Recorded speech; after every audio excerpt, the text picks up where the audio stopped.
Olá pessoal, aqui é o professor Bruno e o nosso tema de hoje é Estrutura fundiária no Brasil e os movimentos sociais.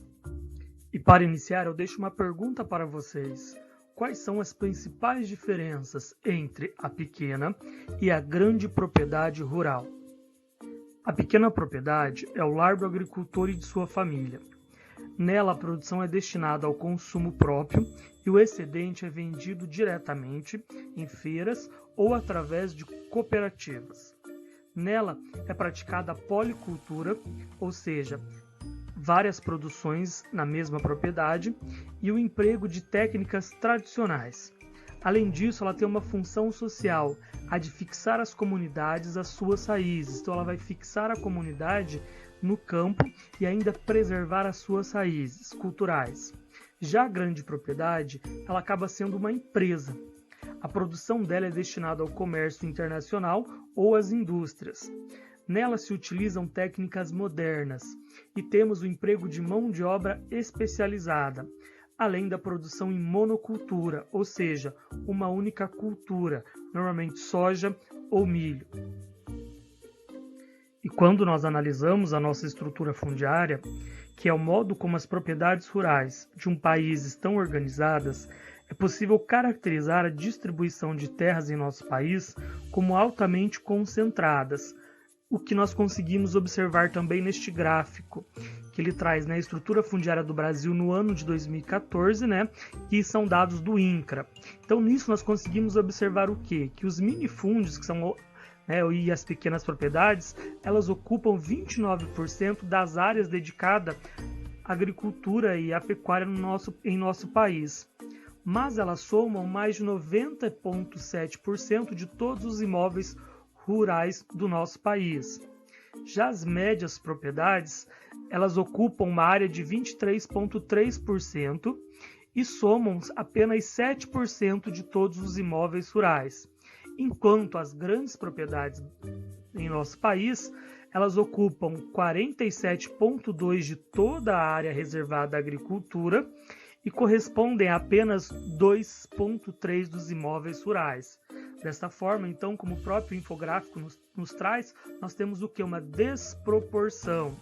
A área ocupada pelas grandes propriedades, que correspondem a pouco mais de 2% do total de imóveis rurais, representa quase a metade de toda a área rural. Já os minifúndios e pequenas propriedades, que representam quase 91% do total de imóveis, ainda ocupam a menor fração da área total de terras aráveis do país, menos de 30%.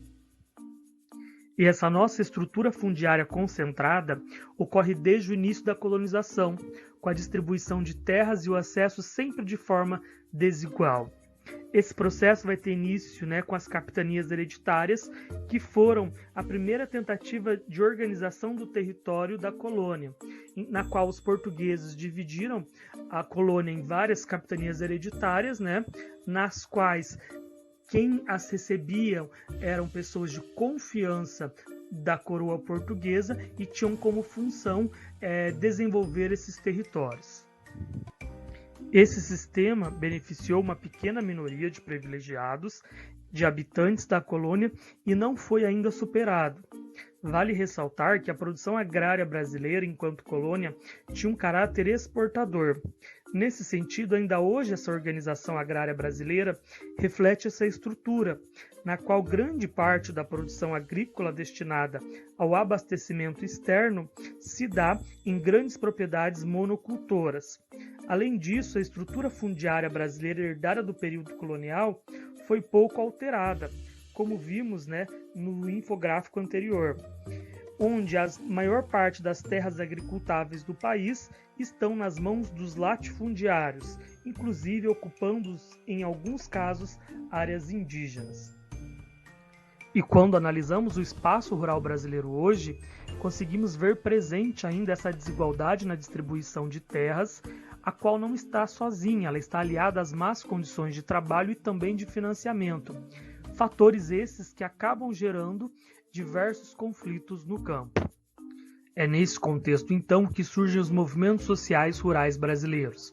O primeiro deles foi a Ligas Camponesas, que surgem por volta de 1946. Ele foi um movimento social rural que tinha como principal objetivo exigir uma reforma agrária no país.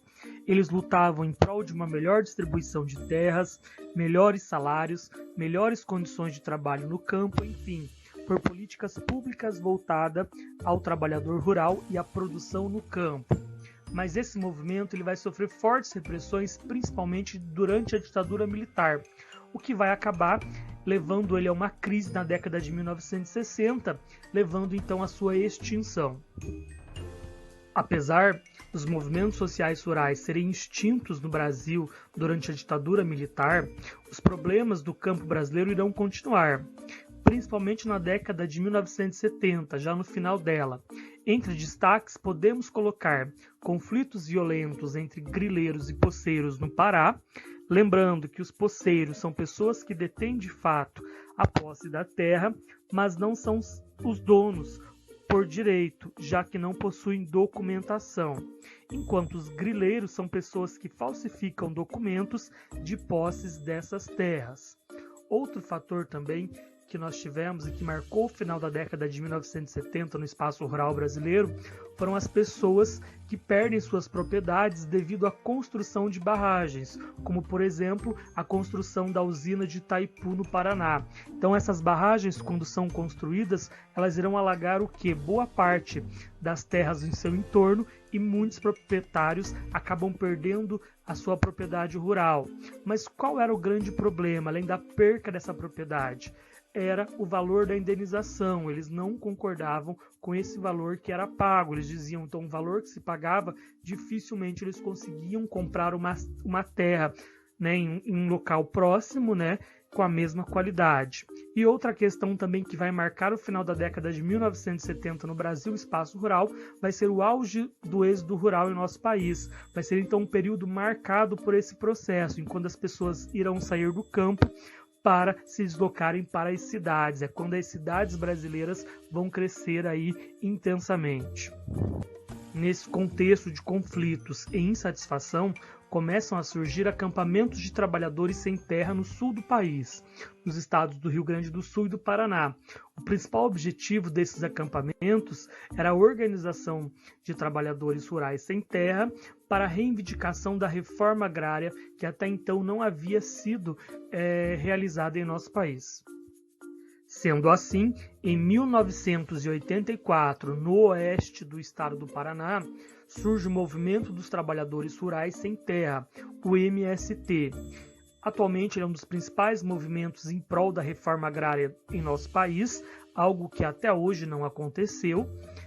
E como formas de ações desse movimento, nós temos organização de acampamentos, ocupação de terras improdutivas e a organização junto a diferentes setores da sociedade.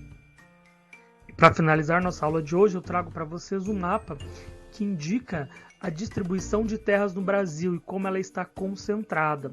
Nas cores mais escuras, quer dizer o quê? Que há uma maior concentração de terras. Então, se nós observarmos esse mapa, nós conseguiremos ver o quê?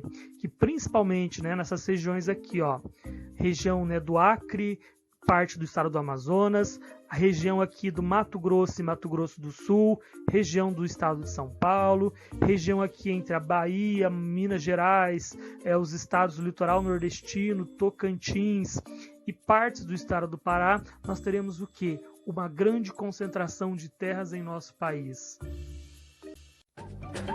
E atenção, se liga aí que é hora da revisão.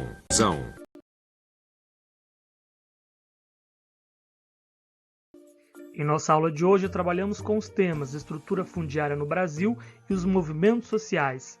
Vimos que nossa estrutura fundiária ainda é marcada pela concentração de terras, algo que vem desde o período colonial. Esse fator de concentração de terras acarreta em diversos conflitos em nosso campo.